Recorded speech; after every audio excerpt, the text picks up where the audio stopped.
현역 시절엔 제대로 된 방향성을 가지지 못한 채 공부해서 들인 시간에 비해 효율이 떨어졌고 그 때문에 성적이 안 나와 공부에 대한 열정도 점점 줄어들었습니다.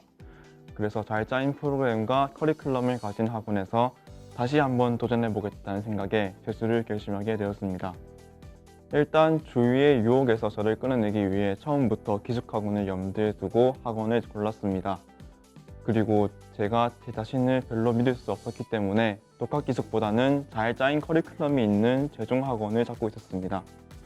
마침 그때 어머니의 지인분께서 강남 하이퍼 학원을 추천해 주셨고 여러 가지 요소를 다른 학원과 비교하여 강남 하이퍼 기숙학원으로 최종적으로 결정하게 되었습니다. 고립된 채로 생활하는 게 어려웠기 때문에 몇 번이고 포기할까 생각도 했지만 지금 생각해보면 오히려 학원 안이었기 때문에 공부를 놓으려는 마음을 뿌리치고 다시 공부할 수 있었던 것 같습니다. 우선 재수하기 전까지 들었던 인강과 학교 수업과는 다른 관점에서 기출문제를 바라보는 수업을 통하여 똑같은 문제라도 다각도로 살펴볼 수 있었고 그것을 통하여 문제의 출제 의도와 원리 그런 것들을 깊이 있게 학습할 수 있었습니다.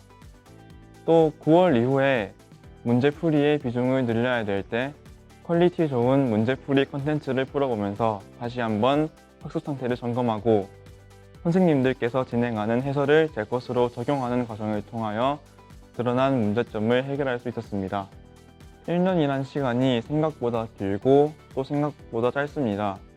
흔히 공부에는 관성이라는 게 있다고 하는데 그 관성을 잃지 않고 꾸준히 다른 것에 신경 쓰지 않고 공부에 노력하는 것이 가장 좋은 결과를 얻을 수 있는 길이라고 생각합니다. 정말 열심히 한 달을 공부했다고 해도 그 다음 한 달을 어설프게 보내면 그 전의 성격까지 잃어버릴 수 있습니다.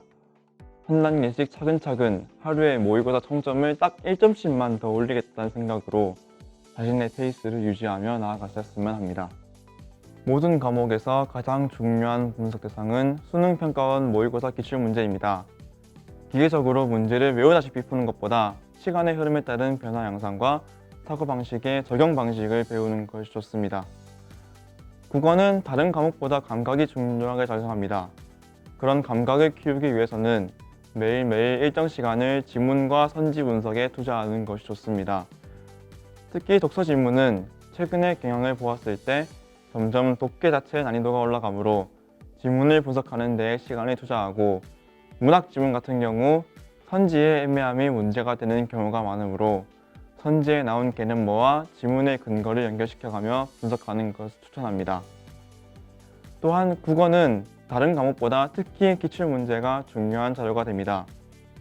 시중에 나와 있는 사설 모의고사가 아무리 좋아도 기출문제와 비교할 수는 없습니다. 따라서 기출문제 위주로 공부하되 같은 지문을 여러 번 보았을 때 느껴지는 익숙함을 의도적으로 피해야 합니다.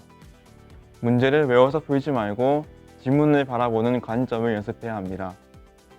문법의 경우 EBS 교재가 중요하게 나오기 때문에 선생님이 정리해 주시는 자료 중에 최근에 EBS에서 새로 나온 부분, 설명이 바뀐 부분 등을 유의해서 공부하면 좋습니다.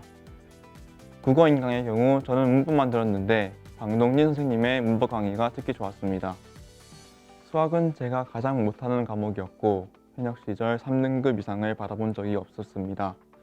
따라서 가장 많은 고민을 했고 시행착오를 많이 겪었습니다.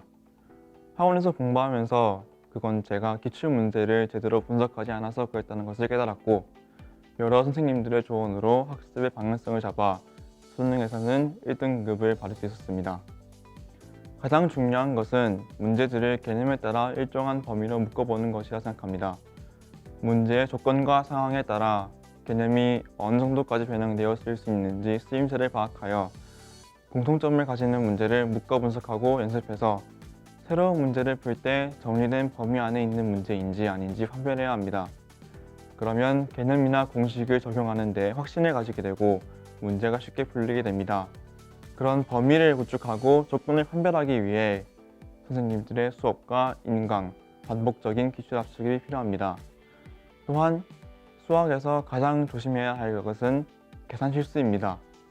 계산을 빠르기보단 정확함을 노리고 자신이 어떤 상황에서 실수하는지 미리 생각하여 문제를 한 번 풀어도 정확하게 푸는 연습을 하면 좋습니다. 탐구 과목은 기본적으로 개념을 완전히 암기하고 문제풀이를 한다는 생각으로 공부하는 게 좋습니다. 최근 기출문제를 풀어보면서 어떤 개념이 자주 나오는지 보고 중요도에 따라 완벽하게 암기해야 하는 개념과 기본적인 암기만 하는 개념으로 나누고 대충 암기하는 일이 없도록 해야 합니다. 특히 화학 같은 경우엔 쉬운 문제라도 개념을 응용하는 문제가 많기 때문에 꼼꼼한 암기를 통하여 쉬운 문제를 빠르게 풀고 남은 시간을 어려운 문제에 투자해야 합니다.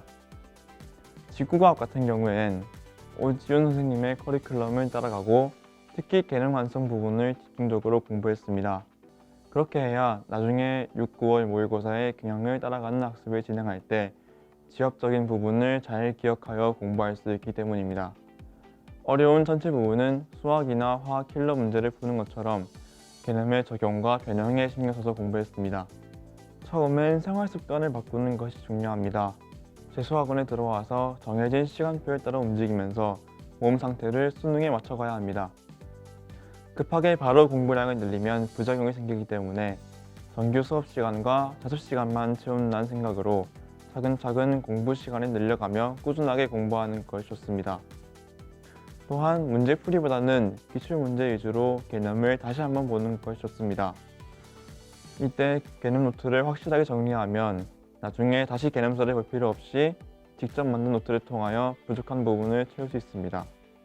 6월 모의고사 치고 학기가 바뀌면 학원의 분위기도 바뀌게 되는데 자기 점수가 어떻게 나오더라도 9월 모의고사를 수능 예비 시험으로 여기고 모든 범위에 대한 공부를 끝낸다는 생각을 가져야 합니다. 이때 문제풀이만 하는 양식일을 하고 싶을 수 있는데 그것보단 6월 전까지 기본 개념을 만들었다면 9월 전까진 응용을 배운다는 생각으로 공부해야 합니다. 파이널 기간에는 오히려 공부를 포기한 사람들이 많은데 9월 모의고사는 수능과 다릅니다. 결과가 좋든 나쁘든 마지막까지 공부에 관성을 이어가야 합니다. 모의고사에서 드러난 자신의 문제점을 고쳐야 하고 개념을 잊어버린 게 있다면 지금까지 만들어 놓은 필기노트를 활용해야 합니다. 이 시기에는 새로운 것을 배우는 것은 마무리하고 기존에 정리한 걸 다시 보면서 모든 것을 완성한다는 느낌으로 공부해야 합니다. 체력적으로, 정신적으로 가장 힘든 시기인데 여러분 모두 끝맺음을 잘하여 좋은 결과 있기를 바랍니다.